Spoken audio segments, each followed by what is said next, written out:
Repórter Setorial está de volta e eu te pergunto, quais as consequências da exposição na internet? Acompanhe agora Você na Rede.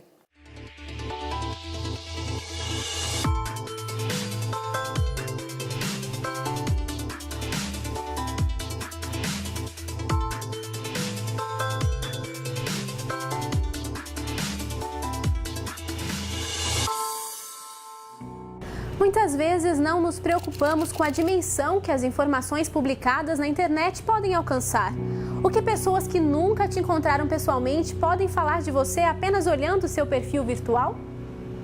Um experimento feito na Bélgica em 2012 mostrou quantas informações ficam disponíveis nas redes.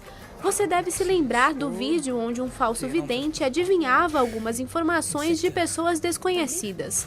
Mas, na verdade, tudo estava postado na internet. Slovenie? Een moto oranje. Pas erop. Zenit? Oui, bien. Je hebt een vriendin, Julie de... Ja. Zo in spierscheur. Maison rouge, balcon blanc. Ja. Até seus gastos eram conhecidos pelo suposto vidente. Ik denk dat ik het wel weet. Er staat wel negatief op je bankrekening. Ja? Vorige maand 300 euro aan kleding gespendeerd. Voor een huis dat van eigenaar gaat veranderen. Depois de um tempo, a mágica é revelada.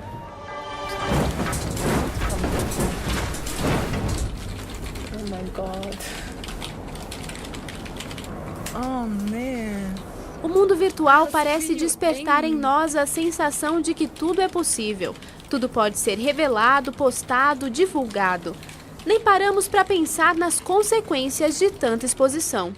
Para entender um pouco mais o comportamento das pessoas no espaço virtual, conversamos com a jornalista e doutora em processos comunicacionais, Carla Ehrenberg. Porque cada pessoa busca colocar nas redes sociais aquilo que para ela é importante, aquilo que para ela é peculiar ou aquilo que ela acha que vai despertar o interesse das pessoas que estão na sua rede. Mas uma coisa que é possível a gente observar é que muitas vezes as pessoas expõem mais do que na verdade elas costumam expor nas suas vidas reais. E aí eu coloco entre aspas o vida real e virtual, porque hoje não tem mais muito sentido a gente falar desses dois ambientes de maneira muito separadas, apesar de que a maioria das pessoas ainda enxerga isso de uma forma separada, o que pode dar um pouco de confusão aí nas rotinas, nas práticas comunicacionais, relacionais, porque as pessoas acabam colocando muita informação, às vezes desnecessária, às vezes perigosa, e não tem essa noção de que o mundo virtual vai invadir o real e que o real pode ser afetado pelo virtual e vice-versa. Dá para ter privacidade utilizando muito as redes sociais? Eu, sinceramente, não acredito mais na privacidade nas redes sociais, não. A gente tem ali as normas de privacidade, mas a gente também tem que acordar ali nos termos de uso e eu acho que mesmo que não tivesse, eu não sei, parece meio teoria da conspiração, mas eles estão vigiando a gente de algum lugar, não é possível. Os dados estão lá, a gente sabe disso, né? Então, eu acho que assim, a gente pode evitar uma exposição excessiva nossa, para não ficar também, né, à toa sendo chato na timeline dos outros. Ou para nós mesmos, né? Mas eu acho que privacidade de verdade não existe mais, não. Eu chamo agora a Gisele Ferri para o plantão da redação.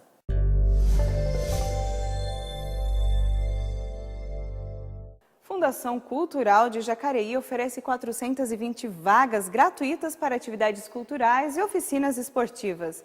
As vagas estão disponíveis para crianças a partir de 8 anos. Serão 13 oficinas em 7 bairros da cidade. As aulas estão previstas para começar no dia 12 de julho. Interessados deverão fazer inscrições pelo site fundaçãocultural.com.br. Pindamonhangaba inicia a fiscalização contra a evasão de pedágio localizada na estrada municipal Atanásio. A ação será feita por câmeras instaladas na praça de pedágio que serão monitoradas pelo Departamento de Trânsito do município. Segue o repórter setorial.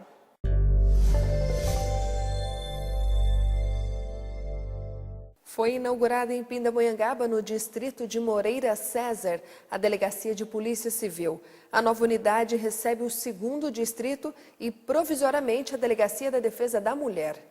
O evento contou com a presença de autoridades como o prefeito de Pindamonhangaba, a comandante-coronel Nicolucci da Polícia Militar do Vale do Paraíba, o delegado seccional da região, Dr. José Antônio de Paiva, o secretário de Segurança Pública do Estado de São Paulo, Mágino Alves Barbosa Filho, e o governador Geraldo Alckmin.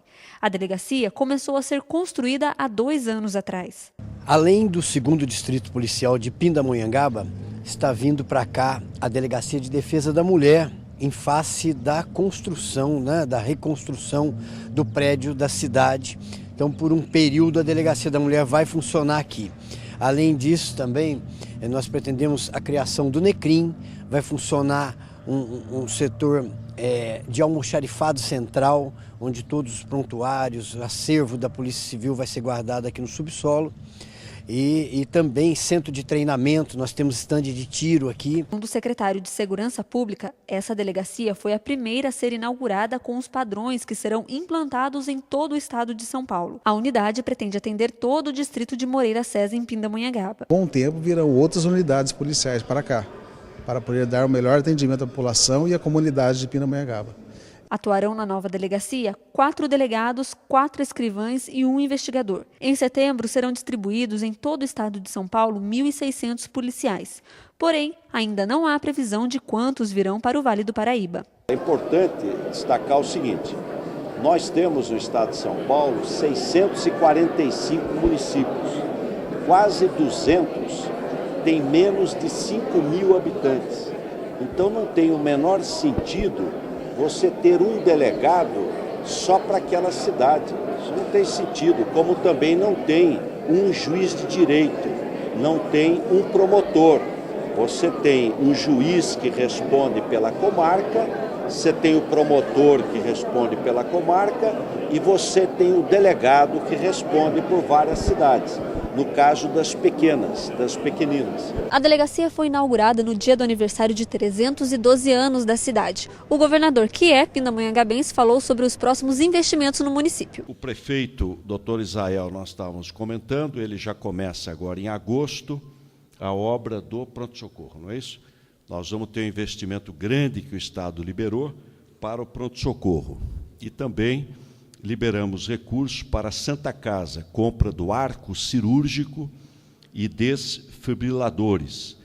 E estamos transferindo mais de 5 milhões de reais por ano para a Santa Casa. As Santas Casas todas passam por grande dificuldade. Conheça um pouco sobre a história de uma renomada médica brasileira que ajudou a escrever a história da psiquiatria. A médica Nise da Silveira foi a única mulher em uma turma de 157 homens a se formar na Faculdade de Medicina da Bahia no ano de 1931. Na ditadura de Vargas, Nise foi presa por ter livros considerados comunistas.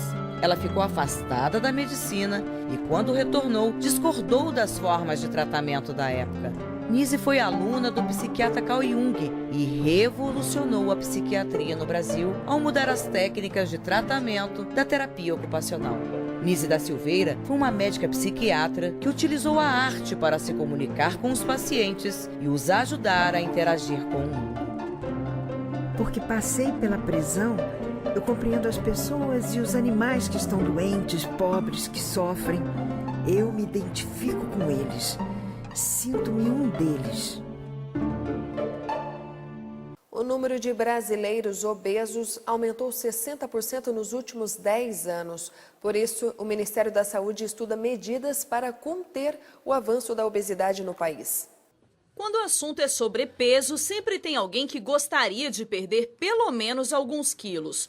O problema é quando os ponteiros da balança já apontam para a obesidade. Pesquisas recentes do Ministério da Saúde mostraram que a prevalência da obesidade na população brasileira aumentou 60% nos últimos 10 anos.